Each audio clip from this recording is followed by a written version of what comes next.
اعوذ باللہ من الشیطان الرجیم بسم اللہ الرحمن الرحیم اللہم صلی علی محمد وآل محمد۔ آج کا ہمارا ٹاپک ہے کہ بلوغت کی عمر کیا ہے۔ بالغ لڑکی 9 سال کی بالغ ہو جائے گی اور لڑکا 15 سال کا بالغ ہوگا، اور یہ بلوغت کی عمر ہم انگریزی سالوں سے نہیں گنیں گے۔ اگر پہلی ذی الحج کو پیدا ہوا ہے تو رائٹ 15 سال بعد لڑکا پہلی ذی الحج کو بالغ ہو جائے گا، اور لڑکی اگر پہلی ذی الحج کو پیدا ہوئی ہے یا پہلی ربیع الاول کو یا جو بھی اسلامی تاریخ کو، رائٹ اسی دن 9 سال بعد وہ لڑکی بالغ ہو جائے گی۔ انگریزی مہینوں کا حساب نہیں کریں گے کیونکہ انگریزی سال 10 دن زیادہ ہوتے ہیں اسلامی سالوں سے۔ تو اب لڑکی 9 سال کی بالغ ہو جائے گی، اس پر حجاب واجب ہو جائے گا، نماز، روزہ، حج، زکوٰۃ جو چیزیں ہیں شریعت میں وہ لڑکی پر واجب ہو جائیں گی۔ اسی طرح لڑکا 15 سال کا ہوگا تو اس پر بھی تمام عبادات واجب ہو جائیں گی، اور نماز بھی پڑھنی واجب ہو جائے گی، روزہ رکھنا واجب ہو جائے گا، اگر استطاعت رکھتے ہیں تو حج واجب ہو جائے گا، اگر مال رکھتے ہیں تو خمس واجب ہو جائے گا۔ 9 سال کی لڑکی اور 15 سال کا لڑکا۔ اس کے بعد دوسرا حکم یہ ہے کہ ستر کتنا ہے۔ ستر سے مراد چھپانا، اپنے جسم کو کتنا مقدار تک چھپانا واجب ہے۔ مرد کے لیے فقط عورتین عربی کا لفظ ہے، مرد کے لیے فقط اور فقط شرم گاہیں چھپانا واجب ہے، اور وہ مقدار جو مرد کی ہے وہ ایک انڈر ویئر میں آ جاتی ہے۔ انڈر ویئر پہننا مرد کے لیے واجب ہے جس سے شرم گاہیں چھپ جاتی ہیں، یہ ہے واجب مقدار۔ اس کے علاوہ مرد جو پہنتا ہے وہ مثلاً کہ آداب ہیں، احترام ہے، لیکن جو واجب مقدار ہے وہ فقط وہی ہے۔ عورت کے لیے، خاتون کے لیے تمام جسم چھپانا واجب ہے، فقط ہاتھ اور چہرے کا یہ حصہ جس پر وہ وضو کرتی ہے، فقط یہ چہرے کا حصہ اور ہاتھ کلائیوں تک، یہاں تک وہ نکال سکتی ہے، اور پاؤں نہیں نکال سکتی۔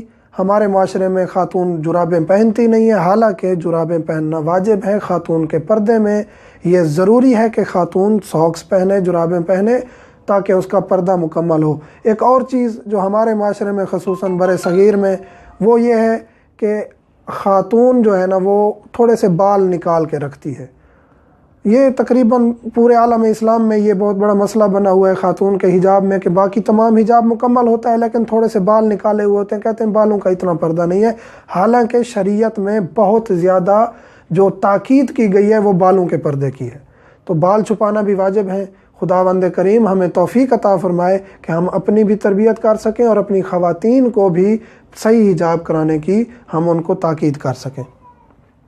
اب یہ جو ستر ہے، یہ مثلاً کہ مرد کی جو فقط عورتین ہیں یا عورت کا جو جسم ہے، یہ ہر ممیز سے، ممیز وہ بچہ جو تمیز رکھتا ہے، مثلاً کہ بعض علماء کہتے ہیں 5 سال کا بچہ تمیز رکھتا ہے، 6 سال کا بچہ تمیز رکھتا ہے۔ جو بچہ بھی تمیز رکھتا ہے اچھے برے کی، اس سے اپنی شرم گاہ چھپانا واجب ہے۔ مرد کے لیے جو شرم گاہ معین ہے، خاتون کے لیے جو شرم گاہ معین ہے، یہ اس کے لیے چھپانا واجب ہے۔ ہاں، عورت کے لیے عورت کی شرم گاہ کا حکم وہی ہے جو مثلاً کہ اس کی شرم گاہیں ہیں، باقی جسم کا چھپانا واجب نہیں ہے عورت کے لیے۔ عورت سے کہ وہ بال چھپائے، عورت سے نہیں، ایسا نہیں ہے، وہ ہاتھ پاؤں نکال سکتی ہے، بال بھی نکال سکتی ہے، عورت کے سامنے، لیکن عورت مرد کے سامنے فقط چہرے کا وضو کرنے والا حصہ اور کلائی تک ہاتھ نکال سکتی ہے۔ اور ہر انسان جو دوسرے انسان کی شرمگاہ دیکھتا ہے وہ بھی حرام ہے۔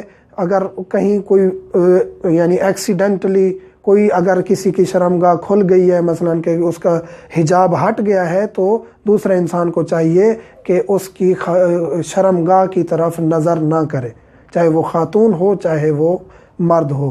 تو پہلے تو یہ ہے کہ خود کے لیے چھپانا ضروری ہے، اگر کہیں کسی کو نظر آ بھی جاتا ہے تو وہ اس کی طرف نہیں دیکھے گا، اس کا دیکھنا بھی حرام ہے۔ ایک اور مسئلہ یہاں ذکر کرتا چلوں کہ خواتین جو ہماری عزاداری کے جلوس میں آتی ہیں اور جو مرد حضرات سینہ کو بھی کرتے ہیں یا زنجیر زنی کرتے ہیں، تو آیا مردوں کو اپنا جسم چھپانا ضروری ہے؟ نہیں، مردوں کو اپنا جسم چھپانا ضروری نہیں ہے۔ مرد اپنا قمیص اتار کر عزاداری کر سکتے ہیں۔ خاتون کے لیے واجب ہے کہ وہ مرد کے جسم کو نہ دیکھے۔ مرد کے جسم کی طرف دیکھنا خاتون کے لیے حرام ہے۔ مرد کے فقط ان اعضاء کو دیکھ سکتی ہے جو مرد عورت کے اعضاء کو اجنبی کو دیکھ سکتا ہے، مثلا چہرہ اور ہاتھ۔ چہرہ ہاتھ پاؤں دیکھ سکتی ہے، لیکن سینہ بدن یہ مرد کا عورت بھی نہیں دیکھ سکتی، اسی طرح مرد عورت کے یہ چیزیں بھی نہیں دیکھ سکتا۔